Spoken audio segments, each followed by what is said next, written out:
បាទសួស្តីលោកនាងនិងបងប្អូនសិស្សានុសិស្សជាទីមេត្រីសូមស្វាគមន៍មកកាន់ការរៀនភាសាអង់គ្លេសតាមរយៈការបកប្រែកាសែតនិងព័ត៌មានថ្មីបាទថ្ងៃនេះខ្ញុំមានអត្ថបទមួយដែលនិយាយអំពីលោកប្រធានាធិបតីដូណាល់ត្រាំហ្នឹងគាត់បានបញ្ជាឲ្យបើកច្រកហាម៉ាស់ឲ្យប្រទេសអ៊ីរ៉ង់ហ្នឹងបើកច្រកហាម៉ាស់ក្នុងរយៈពេល48ម៉ោងជាបន្ទាន់បើមិនដូច្នោះទេគាត់នឹងវាយប្រហារកំទេចចោលទៅលើ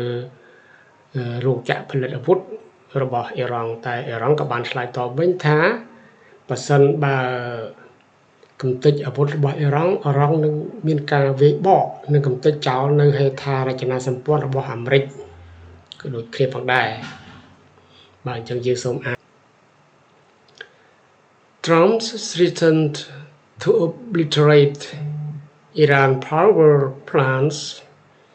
if it doesn't reopen Strait of Hormuz. Iranian media reports Tehran will strike U.S. infrastructure in the region if its plans are hit. បាទចឹងយើងនឹងបំបកប្រែ Trump បាទជាឈ្មោះលោកប្រធានាធិបតីសហរដ្ឋអាមេរិកThreatens ការគំរាមកំហែងឬក៏គំរាម Threaten somebody គំរាមកំហែងនរណាម្នាក់អញ្ចឹងលោកប្រធានាធិបតីដូណាល់ត្រាំហ្នឹងគាត់បានគំរាមកំហែង Threatens to obliterate ដើម្បីបំបត្តិចោល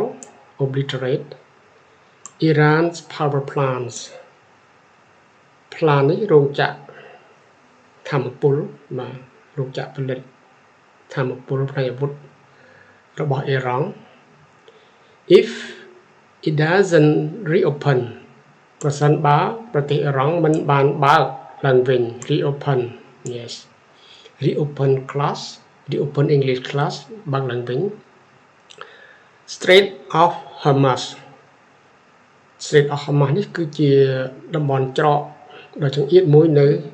នៅឆ្លងកាត់តាមប្រទេសអ៊ីរ៉ង់ឈ្មោះ Strait of Hormuz នេះ Iranian media បាទប្រព័ន្ធផ្សព្វផ្សាយ media នេះប្រព័ន្ធផ្សព្វផ្សាយរបស់ប្រទេសអ៊ីរ៉ង់បានរាយការណ៍ថា reports that ណាតេហេរ៉ានគឺក្រុងតេហេរ៉ង់ហ្នឹងគេហៅថាជាទីក្រុងរបស់អ៊ីរ៉ង់ដូចយើងហៅថាទីក្រុងភ្នំពេញទីក្រុងហាណូយបាទក្រុងតេហេរ៉ង់ will strike ណាក្រុងតេហេរ៉ង់នឹងវាយប្រហារវាយបកវិញ US infrastructure ហេដ្ឋារចនាសម្ព័ន្ធ infrastructure ហេដ្ឋារចនាសម្ព័ន្ធរបស់សហរដ្ឋអាមេរិក in the region នៅតាមតំបន់បាទ in the region នៅក្នុងតំបន់នីមួយៗ if ប្រសិនបើ its plans ប្រសិនបើរោងចក្រផលិតធម្មពលរបស់ប្រទេសអ៊ីរ៉ង់ហ្នឹង are hit ត្រូវបានវាយប្រហារបាទ